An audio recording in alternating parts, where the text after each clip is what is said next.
দেবেন না, পাড়ায় ঢুকতে দেবেন না। যদিও আজকে আমি রিসেপশন পেয়েছি আপনাদের কাছে, আপনাদের বাড়ির মেয়েরা দিদিরা দুহাত ভরে আমাকে আশীর্বাদ করেছে গোটা রাস্তায়।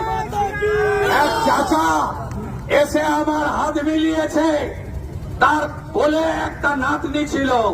আমি বললাম সাবধানে রাখুন। তামান্না তো দেখেছেন, সাবধানে রাখবেন প্রত্যেকটা বাচ্চাকে, প্রত্যেকটা বিশেষ করে আমাদের বেটি কন্যাদের সাবধানে রাখবেন। মমতা এবং তার গুন্ডারা পারে না এমন কোন কাজ নেই।